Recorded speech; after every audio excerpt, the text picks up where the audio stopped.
Hello बच्चों, क्या हाल चाल, कैसे हैं आप लोग? कैसी चल रही है आपकी पढ़ाई? मैं हूं अभिषेक जैन और मैं स्वागत करता हूं आपका PW JE Hindi medium channel. आज हम लोग एक बहुत ही महत्वपूर्ण टॉपिक पर डिस्कशन करने वाले हैं कि अगले जेई मेंस तक आपकी प्लानिंग क्या रहनी। बहुत सारे बच्चों को अभी तक क्लैरिटी नहीं है कि उन्हें कैसे पढ़ाई करनी है। चाहे आप 12th में हैं या 12th पास कर लिए हैं, यानी कि लक्ष्य में हैं या प्रयास में हैं, आप दोनों को ही पता होना चाहिए कि जेईई 2027 का रोड मैप कैसा रहना चाहिए आपके लिए। अर्थात अगले 6 महीने एटलीस्ट आपको किस डायरेक्शन में काम करना चाहिए। देखिए, एक बात समझ लीजिए, अगर आपकी डायरेक्शन सही है, तो आप कितना ही धीरे क्यों ना चलें, आप सही दिशा में आगे बढ़ते रहेंगे। आपके जो प्रयास हैं, वो परिणाम में परिवर्तित होते हुए आपको दिखाई देंगे। लेकिन अगर आपको डायरेक्शन क्लियर नहीं है, आपको ये नहीं पता है कि आपको क्या करना है, तो आप कभी इस दिशा में जाएँगे, कभी उस दिशा में जाएँगे। और वो कहते हैं ना कि अगर अलग-अलग दिशा में हम लोग बल लगाएँ, तो परिमाण जो है वो कम हो जाता है। दोनों बल अगर हम सेम दिशा में लगाएँ, तो परिमाण सबसे ज़्यादा हो जाता है। सदिश आपने पढ़ा ही होगा, नहीं भी पढ़ा है तो आगे जाकर देख लेंगे। तो आज मैं डिस्कस करने वाला हूँ आपसे जेईई 2027 का रोड मैप कि आप आपकी परफॉर्मेंस को किस तरह से मैक्सिमाइज़ कर सकते हैं। पहली कड़ी में हम लोग अभी केवल जेईई मेंस के प्रथम अटेम्प्ट तक की बात करेंगे। उसके बाद फिर हम लोग आगे की चीज़ें डिसाइड करेंगे, क्योंकि पहला अटेम्प्ट हमारा कैसा रहता है उसके हिसाब से ही आगे का रोड मैप हमें डिसाइड करना चाहिए। तो लगभग जनवरी लास्ट वीक में जेईई मेंस होता है, यानी 2027 जनवरी, ये मान लेते हैं 22-23 जनवरी तक की हम लोग बातें करेंगे कि तब तक आपको क्या-क्या करना चाहिए। अगर आप 12th में हैं तो आपका क्या स्ट्रैटेजी होना चाहिए, और अगर आप ड्रॉपर स्टूडेंट हैं तो आपकी क्या स्ट्रैटेजी होनी चाहिए। ठीक है? तो सबसे पहले हम लोग समझ लेते हैं कि किस किस तरह से आपको चलना है। अगर आप 12वीं में हैं अभी, और अगर आप 12वीं पास कर लिए हैं, एकदम ध्यान से सुनेंगे, शांति से सुनेंगे। पहले मैं एक ब्रॉड ओवरव्यू आपको दे रहा हूं, ऊपर ऊपर से आपको चीजें बता रहा हूं, फिर उसके बाद डिटेल में भी मैं आपके साथ डिस्कशन करने वाला हूं। सबसे पहले हम लोग ये समझते हैं कि 30 नवंबर तक का टाइम हमारे लिए सबसे ज्यादा क्रूशियल रहने वाला है। मतलब अभी अपन जून को लगभग समाप्त मान लें अगर, तो जुलाई, अगस्त, सितंबर, अक्टूबर, नवंबर, 5 महीने, अगले 150 दिन जो है वो आपको क्या काम करना है, पहले इस पर हम लोग ध्यान से अच्छे से थोड़ा-सा डिस्कशन करते हैं। फिर उसके बाद आगे बचा हुआ जो 1.5 महीना है उसको किस तरह से यूज़ करना है उस पे बातें करेंगे। तो अगले 5 महीने अगर आप 12th में हैं, तो आपको क्या करना है? 12th में है तो आप ये मान लीजिए 30 नवंबर तक आपका लगभग 12th का सिलेबस कंप्लीट हो चुका होगा। एक आध वीक का और सिलेबस बचता है, मोस्टली सिलेबस जो है लगभग अंत की तरफ आ चुका होता है। तो अगले 5 महीने आपको केवल और केवल आपकी रेगुलर क्लास पे फोकस करना है। इस समय आपको 11th के बारे में बहुत ज़्यादा नहीं सोचना है, जितनी ज़रूरी चीज़ें हैं वो आपको क्लास में ही बता दी जाएँगी। आपको किसी चीज को लेकर परेशान नहीं होना है। कुल मिलाकर कहने का तात्पर्य यह है कि 11th के चक्कर में अभी हम लोगों को 12th को बिल्कुल नहीं छोड़ना है, क्योंकि 12वीं में 75% भी हमारे लिए बहुत ज्यादा जरूरी है। समझ गए इस बात को? और दूसरी चीज जो आप खुद के लिए कर सकते हैं, वो है टेस्ट देना। खुद के टेस्ट देते रहें, कोई भी टेस्ट छोड़ना नहीं है। तैयारी कभी भी पूरी नहीं होती है। अगर आप लास्ट दिन जाकर एग्जाम से एक दिन पहले भी देखोगे तो आप खुद को यही बोलोगे कि मेरी तैयारी पूरी नहीं हुई है। और ये आप नहीं, हर वो बच्चा जो इस एग्जाम की तैयारी कर रहा है उसके दिमाग में ऐसी चीजें आती ही है। तो टेस्ट देना है, कोई हमारे मार्क्स को जज नहीं कर रहा है। ये है अपने 12th वाले बच्चों के लिए। ड्रॉपर्स के लिए मैं बात करूं तो सेम चीज मैं कहूंगा कि आपको केवल और केवल क्लास पर फोकस करना है और मॉक टेस्ट देने हैं। आपका वैसे भी 11th साथ में हो ही जा रहा है, आपको हल्की फुल्की सी पहले से चीजें पता होती है। तो अगले 5 महीने अगर आप चाहते हैं कि आप बता दें सर कि हम क्या करें, तो आपको केवल और केवल इतना करना है कि आपकी रेगुलर क्लास आपकी सही से चलती रहे। अगर आप बैच ज्वाइन कर चुके हैं, बैकलॉग हो गया है, उसको संडे या थोड़ा सा एक्स्ट्रा टाइम डेली निकाल कर कवर करें। अगर आपने अभी तक बैच ज्वाइन नहीं किया है, तो 28 जनवरी को सेकंड बैच लॉन्च हो रहे हैं, ज्वाइन करो। 5 महीनों को यूटिलाइज करो। किसी भी तरह से ये जो 5 महीने हैं उनको हमें इतना अच्छे से पढ़ लेना है कि इन चीज़ों को वापस ना पढ़ना पड़े। अब मैं आता हूं कि 30 नवंबर से लेकर दिसंबर तक आपको क्या करना है। मतलब 2 महीने की मैं बात कर रहा हूं, नवंबर तो पूरा हो गया, दिसंबर की बात कर रहा हूं। यहां चालू हो जाती है मंजिल सीरीज। मंजिल सीरीज में वन शॉट में एक एक चैप्टर आपको पूरा पढ़ाया जाता है।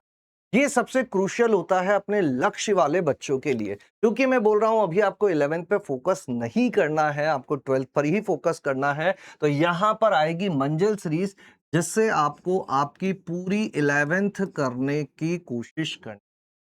यहीं पे आप 11th के शॉर्ट नोट्स भी बनाएंगे और जितने ज्यादा टेस्ट और पीवाईक्यू दे सकते हैं, यह काम आपको करना है।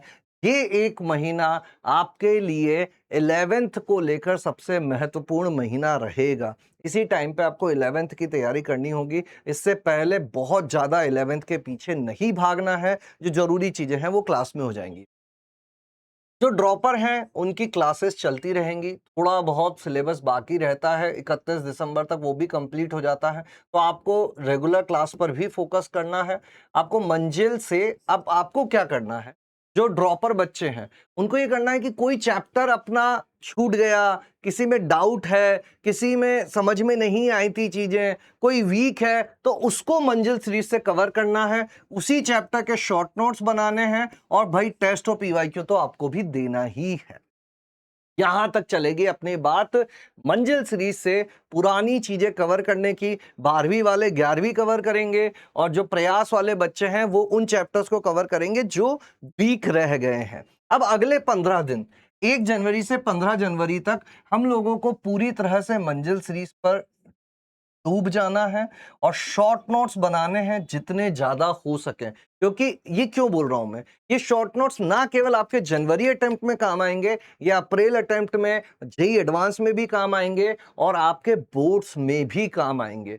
यही काम ड्रॉपर्स को यानी कि प्रयास के बच्चों को भी करना है। इस जगह पर आकर दोनों लगभग सेम स्थिति में आ जाते हैं। और जो लास्ट में एक वीक बचता है 16 से 22, इस टाइम पर आपकी चलती है महा मैराथन। यानी कि एक एक दिन में एक एक, जैसे 11th मैथ्स 12th मैथ्स, ये पूरा पूरा कवर करवाया जाता है। और इसी टाइम पर आप यहाँ जो शॉर्ट नोट्स बनाए होंगे उन्हीं के माध्यम से रिवीजन भी करेंगे। तो यही अगले जेई मेंस तक, जेई मेंस 2027 का जो पहला अटेम्प्ट है जनवरी तक, आपकी ऐसी प्लानिंग रहनी चाहिए। अब थोड़ा सा डिटेल में बात करते हैं। देखो एक चीज समझना, इंपॉर्टेंट टॉपिक का इंपॉर्टेंस होता है। कोई कुछ भी कहे कि सारी चीजें पढ़ना है, ये करना है, वो करना है, अच्छी बातें हैं, लेकिन खुद को थोड़ा सा अपडेटेड रखें कि हाई वेटेज चैप्टर कौन से हैं। और आप विश्वास नहीं करेंगे, जैसे मैथ्स में 30 चैप्टर हैं 11th और 12th मिलाकर, तो जो टॉप 10 चैप्टर है ना, उससे लगभग 50% क्वेश्चंस आते हैं। 30 चैप्टर में से 10 चैप्टर से 50% क्वेश्चन आ जाते हैं और बचे हुए 20 चैप्टर 50% क्वेश्चन देते हैं। तो हमें अंधकार में पढ़ाई नहीं करनी है। मैं ये नहीं बोल रहा कि आप कॉम्प्लेक्स नंबर मत पढ़ो, आप कोनिक सेक्शन मत पढ़ो, आप प्रोबेबिलिटी मत पढ़ो, उनको पढ़ो, लेकिन आपको ये याद रहना चाहिए कि हाईएस्ट वेटेज जो होता है वो मैट्रिक्स एंड डिटर्मिनेंट का होता है, वो अनिश्चित समाकलन का होता है, वो अवकल समीकरण का होता है, वो सीक्वेंस एंड सीरीज का होता है, वो बाइनोमियल थ्योरम का होता है। ताकि जब आप पढ़ रहे हो तब आपको आइडिया रहे कि इस चैप्टर को मुझे ज्यादा इंपॉर्टेंस देना है। इसी प्रकार से हर सब्जेक्ट में पिछले साल के पीवाईक्यूज को एनालाइज करो, किस चैप्टर से, किस टॉपिक से सबसे ज्यादा सवाल पूछे गए थे, और उसी हिसाब से अपना काम करो। ये बात याद रखना। दूसरी चीज, मंजिल सीरीज में फिर वही बता रहा हूं, ये एक जेम होता है, एक हीरे की तरह हमारे लिए काम करता है। 12वीं वाले बच्चे पूरी 11वीं के लिए इस पर डिपेंडेंट रह सकते हैं। अभी फिलहाल आप 12वीं पे फोकस करें। और जो अपने प्रयास वाले बच्चे हैं वो वीक चैप्टर्स, जो आपके चैप्टर वीक रह गए हैं, उनको पढ़ाई करने के लिए मंजिल सीरीज का प्रयोग कर सकते हैं। लेकिन ये फिर से नवंबर में आता है। नवंबर तक आपको क्या करना है, पूरी क्लास रेगुलर अटेम्प्ट करनी है, अटेंड करनी है। और इन बातों पर ध्यान रखना, पीवाईक्यू का एनालिसिस करो, ये बहुत जरूरी चीज है, पीवाईक्यू एनालिसिस। अभी ही जाके देखो कि किन चैप्टर से सबसे ज्यादा सवाल पूछे गए थे। इस पर वीडियो बनाए गए हैं, आप थोड़ा सा सर्च करोगे अपने ही चैनल पर आपको मिल जाएंगे। समझ गए बात को? फिर तीसरी चीज आती है मॉक टेस्ट। टेस्ट को बच्चे हल्के में ले लेते हैं, फिर लास्ट में बोलते हैं कि सर घर पर तो सवाल हो जाते हैं, टेस्ट में नहीं होते हैं, क्योंकि आपने टेस्ट देने की प्रैक्टिस ही नहीं की, टेस्ट एनवायरनमेंट में काम ही नहीं किया। तो चाहे कितनी भी प्रिपरेशन हो, टेस्ट देना जरूरी है। Test is must. मस्ट यानी कि अवश्य रूप से टेस्ट देना है। जिस बच्चे ने ये बात मान ली, जितने भी टेस्ट हो रहे हैं, चाहे मेंस हो, एडवांस हो, शॉर्ट टेस्ट हो, फुल फॉर्म टेस्ट हो, आपको देना है। आपके नंबर कोई नहीं देख रहा, कोई आपको जज नहीं कर रहा। ये टेस्ट दोगे, आपको इसका रिजल्ट आता हुआ दिखाई देगा। और सबसे जरूरी चीज है हेल्थ। इस चीज को इग्नोर नहीं करना है। हमको प्रॉपर डेली 6 से 7 घंटे सोना है। आप पाओगे कि आपकी प्रोडक्टिविटी बढ़ रही है। और हेल्थ, अच्छा खाना है, पानी पीते रहना है, ये बातें ध्यान रखो। एक बार की तबीयत आपको 1 हफ्ता से लेकर 15 दिन पीछे कर देती है, जिसको कवर करने में बहुत ज्यादा दिक्कतें होती है। तो बेटा मेरा आपसे यही सजेशन है कि ऐसा ना करें कि हम हमारी हेल्थ को हल्के में ले लें। हमें प्रॉपर नींद लेनी है ताकि हमारी प्रोडक्टिविटी बढ़ती रहे। और दूसरी चीज़ इस बात का भी ध्यान रखना है कि हम कोई ऐसा काम ना करें जिससे हमारी हेल्थ खराब हो, क्योंकि हेल्थ इज़ वेल्थ। अगर आप हेल्दी रहोगे तभी आप सही से परफॉर्म कर पाओगे। तो इन 4 बातों पर ध्यान रखना। एक तो इम्पॉर्टेंट चैप्टर्स कौन से हैं, बाद में मंजिल सीरीज़ आएगी, टेस्ट सारे देने हैं और हेल्थ का ध्यान रखना है। बाकी रोड मैप मैंने आपको बता ही दिया कि किस तरह से आपको अगले 6 महीने, साढ़े 6 महीने, 7 महीने अपने प्लान करने हैं। इस हिसाब से अपना टाइम टेबल बनाओ और अपनी चीज़ों को आज से ही सही दिशा में लगाना शुरू करो। चलिए, ऑल द वेरी बेस्ट। अगर आपको कोई डाउट रहता है, आप कमेंट बॉक्स में बताइए।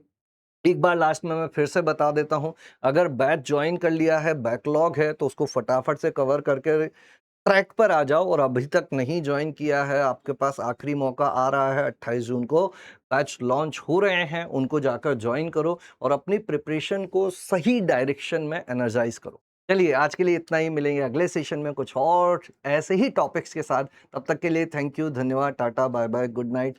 स्वस्थ रहें, मस्त रहें, खुश रहें, पानी पीते रहें, अच्छा खाएं और सबसे जरूरी चीज, प्यार लुटाते रहें। Thank you.